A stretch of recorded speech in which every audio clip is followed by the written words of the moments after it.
Ganon. Nanggaling pa sa Manila at kalaban ito ni Diwata sa Paresan. At meron siya malaking sunflower sa ulo at napaka-eksenadora. Please welcome ang karambola, Hiwaga!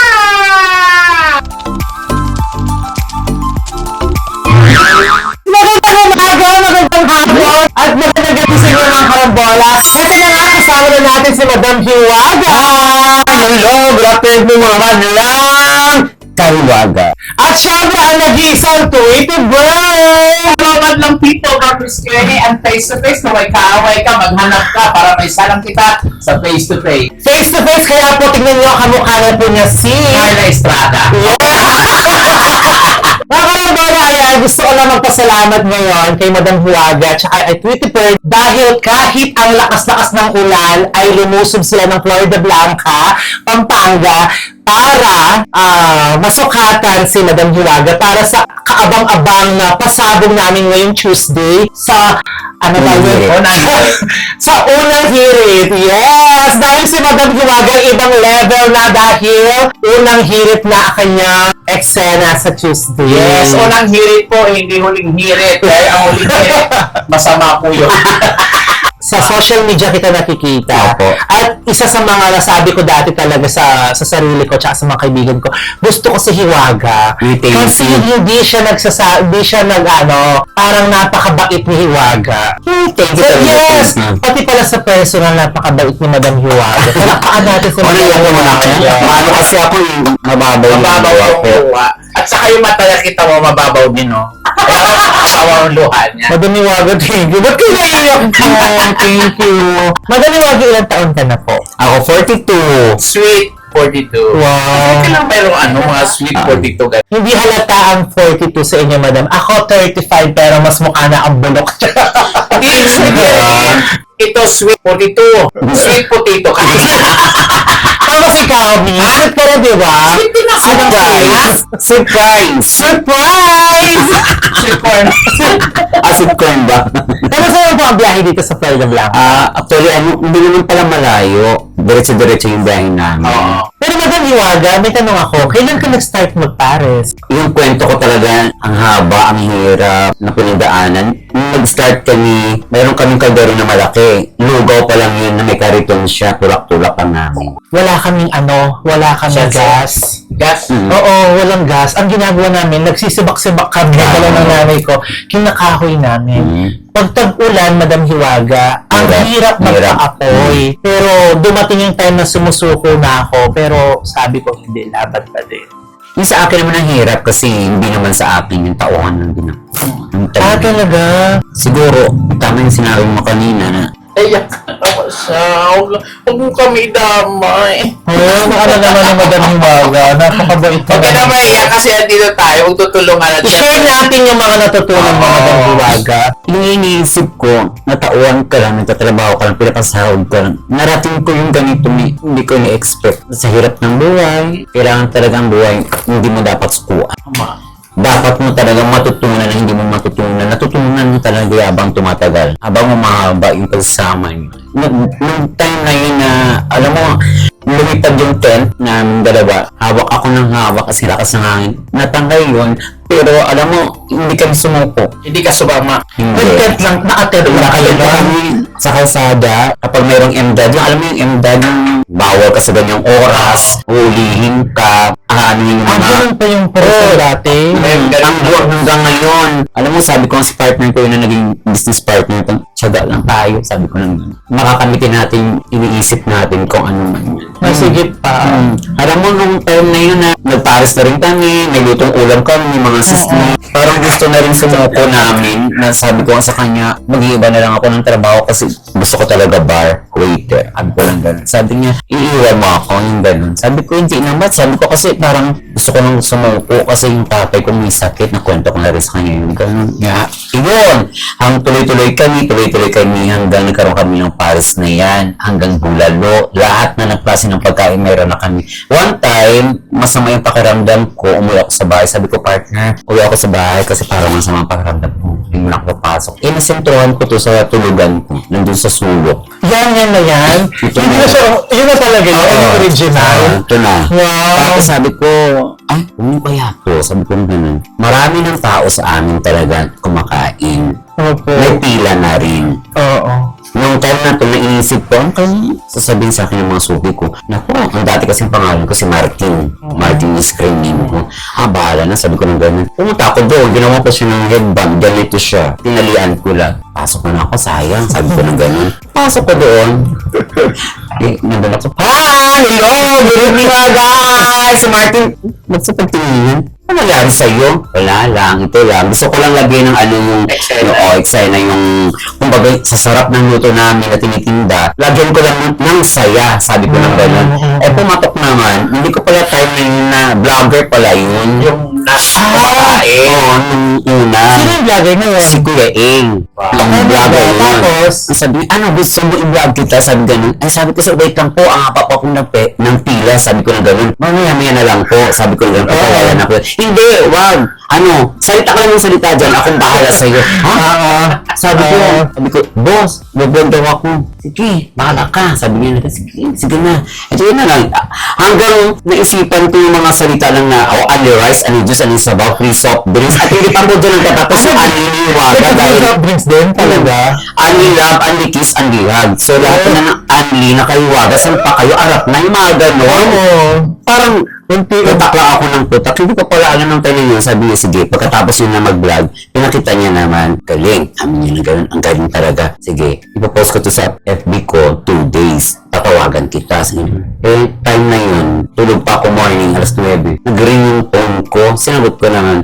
Pero yung sagot ko, yung parang, hello, morning. Opo, waga. Amin gano'n. Opo, sikat ka na. Ay, sabi ko, ganito ba? Ay, thank you, Lord. So, tawag na lang ko mamaya hapon. Parang wala ka rin ano. Wala ayaw mo pang Kaya, 5 p.m. na yun. So, kung pwede po, tutulog pa po ako. Maraming salamat po. God bless. May pumasok ako ng hapon na receipt. Tinawagan niya. Yung 1.8 na yun, naging 4.9. Yun doon? Yung video, Sabi niya, artist ako. dahil doon nag-trending at talagang sumikat si Hiwaga. Pero yung swerte at saka di ba yung Oo. pagiging famous sa social media, hindi din naman kasi natin inaasahan yun eh. Hindi Talagang, ikaw ba, ina-expect mo yun, di ba? Ang nangyari sa atin, sa iyo po, bigay po ni God yan. Kasi nakita niya yung pagsisikap ninyo, nakita niya yung kung paano mo ka magmahal sa kapwa mo. Diba? Ganun ka kasi, ganun yung ano, hindi ka sumuko. Kaya tulad ko mismo sa narinig ko sa inyo, hindi ako susuko. Kasi narinig ko yung kwento ni Hiwaga. Alam mo yung sa simple lang, yung bata pa ako ng 14 years old ako no, second year, hindi ko naranasan na dapat hindi para sa akin yun. Kasi nga diba, sa edad kong 14, naranasan ko yung problema ng mga magulang ko na ako yung tumayo. Sa dami-dami namin magkakapatid, 16, diba? Ako 16? 16 ka. 16? 16. Kaya pangalan ko, Rio 16. Hindi ko... Exit yung winning ninyo. Ayan po ha, ang pangalan ni Madam Hiwaga ay 16 kasi pang 16 Yes. Opo. Isang nanay, isang tatay. Ay, okay po. Anong ginagawa ko pag Friday? Wala na akong pasok noon. Friday, Saturday. Maglalabada ako sa kapitbahay. Binibigyan ako ng 200, 300. So, hindi na ako binili ng pambaon ko or yung pabili ng projects ko. Ako mismo. Ayang sabi ko sa nanay tatay ko, naitaw na kayong bigay sa inyo. Ito meron ako kasi naglabada ako. Hindi ko binigay yun eh. Ibig sabihin ko sa ganong edad, ang sipag nyo na kasi nakuha nyo pang makita ang labanan.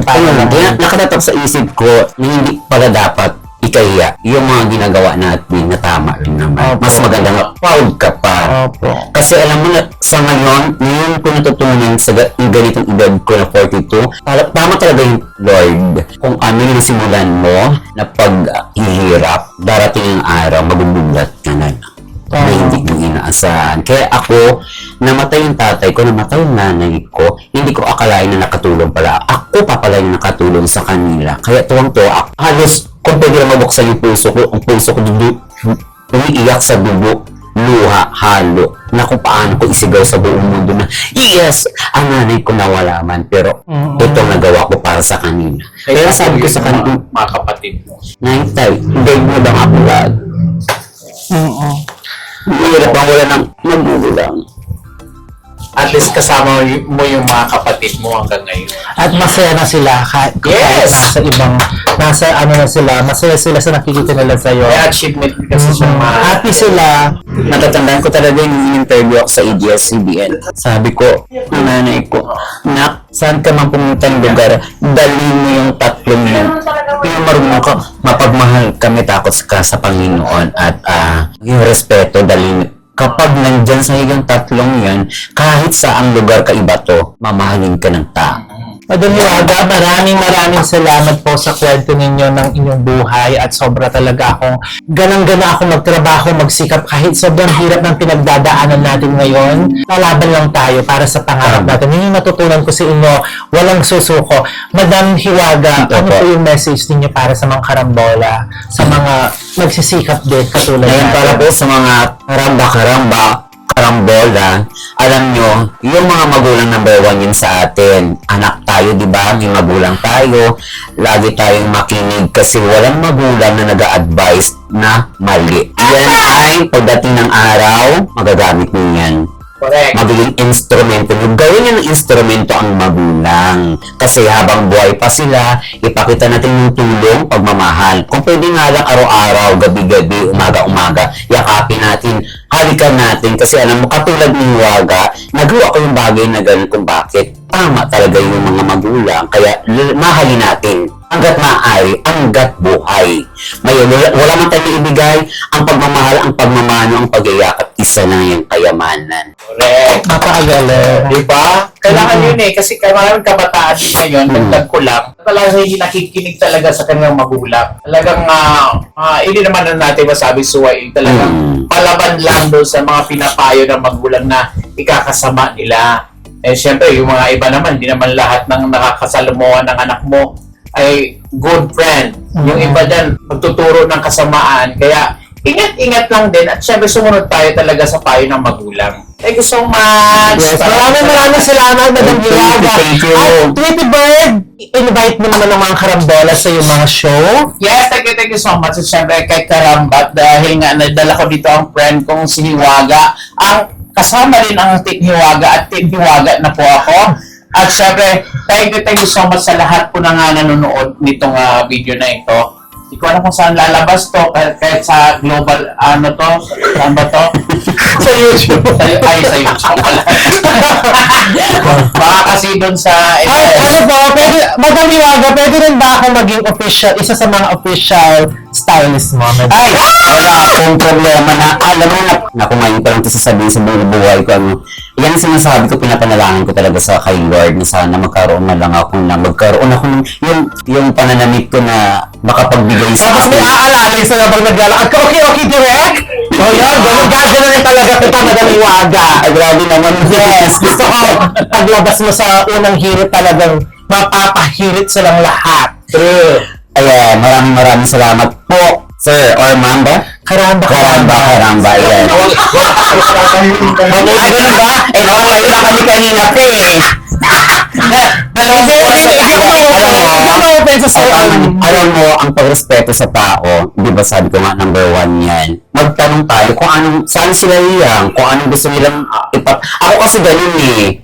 Hindi kagad-agad ako na ganun, ano po ba, pwede, ma'am ba, o sir, o ganun. Pag sinabi naman ng ganun, yun ang susundin ko. Thank you so much. Thank you. Mapaalam ako kami. Thank you Abangan nyo na lang yung gagawin gang na Pilipiniana ni Karamba kay Hiwaga. Thank you so much. Maraming salamat, Hiwaga and Tweety Bird. Maraming salamat mga karambola. Sana marami tayong natutunan sa kwento ni Madam Hiwaga. At gaya ng sinabi niya, kahit mahirap man ang buhay ngayon, laban lang ng laban para sa pangarap. At diretso lang ang takbo ng karambola. Tama. Yes! Bye! Bye, everyone!